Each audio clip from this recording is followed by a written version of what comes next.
భారీ వర్షాల కారణంగా హైదరాబాద్ శివార్లో ఉన్న జంట జలాశయాలకు భారీగా వరద నీరు చేరుతోంది. ఉస్మాన్ సాగర్, హిమాయత్ సాగర్ కు వరద ఉధృతి కొనసాగుతోంది. ఫుల్ ట్యాంక్ లెవెల్ కి నీరు చేరడానికి మరో 4 అడుగులు మాత్రమే ఉండడంతో ఇవాళ సాయంత్రం లేదా రేపు హిమాయత్ సాగర్ గేట్లను ఎత్తివేసి నీటిని దిగువకు విడుదల చేయనున్నారు. జంట జలాశయాలకు వస్తున్న వరద నీటిని రాజేంద్రనగర్ ఆర్డీఓ వెంకటరెడ్డి అధికారులు పర్యవేక్షించారు. వరదల గురించి సమాచారాన్ని ఎప్పటికప్పుడు దిగువ ప్రాంతాల ప్రజలకు అందిస్తున్నారు.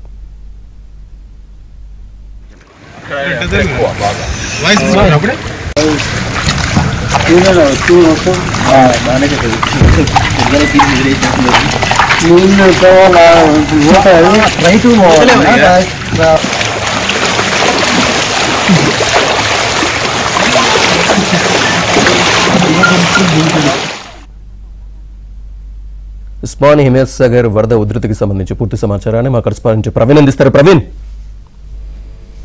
శ్రీనివాస్, హైదరాబాద్ జంట జలాశయాలు పూర్తిగా నిండుకుండం తలపిస్తున్నాయి. ఉస్మాన్ సాగర్ కావచ్చు, గండిపేట కావచ్చు, మరొక హిమాయత్ సాగర్ సంబంధించినటువంటి ఈ 2 జలాశయాలు మరొక 5 అడుగుల మేర వచ్చినట్లయితే పూర్తిగా కూడా గేట్ ఎత్తివేసే పరిస్థితి ఉందని చెప్తున్నారు. కొద్దిసేపు క్రితమే హైదరాబాద్ సంబంధించినటువంటి అధికారులు, ఇరిగేషన్ అధికారులు, అలాగే రంగారెడ్డి జిల్లా కలెక్టర్, అలాగే ఆర్డీఓ వెంకటరెడ్డి, గండిపేట ఎంఆర్ఓ, అలాగే రాజనగర్ ఎంఆర్ఓ పూర్తిగా కూడా పరిశీలించినట్టు పరిస్థితి కనిపిస్తా ఉంది. హైదరాబాద్ సంబంధించినటువంటి మూసీ పరివాహక ప్రాంతాల్లో ఇప్పటికే పూర్తిగా అప్రమత్తంగా ఉండాలని చెప్పేసి కూడా అందరినీ అలర్ట్ చేశారు.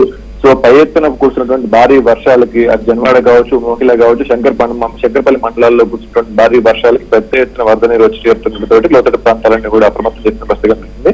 మనం ఇప్పుడు విజువల్ గా చూస్తున్నట్టుగా పూర్తిగా కూడా మోకిలాలో ఉన్నటువంటి పూర్తిగా లా పలోమా విలాస్ మనం విజువల్స్ చూస్తా ఉన్నాం. పూర్తిగా కూడా వరద ప్రవాహంతో మొత్తంగా కూడా నీట మునిగినటువంటి పరిస్థితి కనిపిస్తుంది.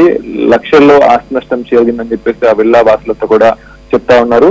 ప్రస్తుతం అక్కడికి ఎమ్మెల్యే కాలే యాదయ్య కూడా వచ్చి గ్రౌండ్ విజిట్ చేసిన పరిస్థితి కనిపిస్తుంది. అక్కడ ఉన్నటువంటి గ్రామ పంచాయతీ అధికారులు కావచ్చు, ఇరిగేషన్ అధికారులు కావచ్చు, అలాగే మండల అధికారులు అందరూ కూడా వచ్చేసి ఆ విల్లాస్ కూడా పరిశీలించి పూర్తిగా ఇన్ఫ్రాస్ట్రక్చర్ డెవలప్ అవుతున్నా కూడా మౌలిక వసతులు కల్పించడంలో ప్రభుత్వం విఫలమవుతున్న నేపథ్యంలో పూర్తిగా అధికారుల మీద కూడా తనకు సీరియస్ అయ్యారు. ముఖ్యంగా లా పలోమా విల్లాస్ తో పాటుగా పక్కన ఉన్నటువంటి రామచంద్రుని విల్లాస్ లో కూడా పూర్తిగా పెద్ద ఎత్తున నిర్మాణాలు చేపడుతుండటం, వరద నీటికి అడ్డుకట్ట వేసేసి ఆ నాళాలన్నీ కూడా పూడ్చివేసి, పంట కాలాలు పూడ్చివేసి దాని మీద శాశ్వత నిర్మాణాలు చేపట్టడంతో వరద నీరు ఎటుపోవాలో తెలియక పూర్తిగా లోతట్టు ప్రాంతాల్లో ఉన్నటువంటి ఆ విల్లాల్లో కావచ్చు, ఎక్కడైతే కాలనీల్లో కావచ్చు పూర్తిగా వస్తున్న నేపథ్యంలో అక్కడంతా కూడా ఎక్కడికక్కడ క్లియర్ చేయాలి అని చెప్పేసి కూడా వాళ్ళని ఆదేశించడం జరిగింది.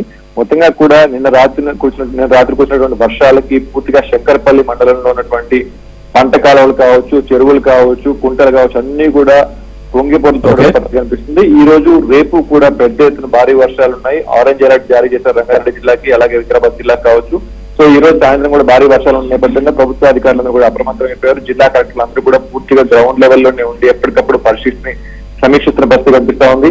ఓ పక్క 111 జీవోలో కూడా పూర్తిగా కూడా అక్రమ కట్టడాలు కొనసాగుతున్న విషయంలో హైదరాబాద్ కూడా మనం చూసాం మనము. అయితే ఈ నేపథ్యంలోనే చాలా కుంటల్లో ఎక్కడైతే చెరువుల్లో కట్టారు ఇవన్నీ కూడా పూర్తిగా మునిగిపోయినటువంటి పరిస్థితి మనం చూస్తా ఉన్నాము. సో అటు కలెక్టర్ కూడా కొద్దిసేపు క్రితం ఉస్మాన్ సాగర్ పరిస్థితి కనిపిస్తుంది. మరొక 4 అడుగుల మేర వచ్చినట్లయితే ఇదే పరిస్థితి మూసీ పరివాహక ప్రాంతాల్లో కూడా ఉండే పరిస్థితి కాబట్టి ఇప్పటికే మొదటి మహాహెచ్చరిక జారీ చేసినట్టుగా తెలుస్తా ఉంది. సాయంత్రం రెవెన్యూ యంత్రాంగం మొత్తంగా కూడా మూసీ పరివాహక ప్రాంతాల్లో మంచిర్యాల కావచ్చు, మంచిర్యాల సర్వీస్ రోడ్డు కూడా మునిగిపోతుంది. కూడా అప్రమత్తం అయిపోయిన పరిస్థితి కనిపిస్తా ఉంది.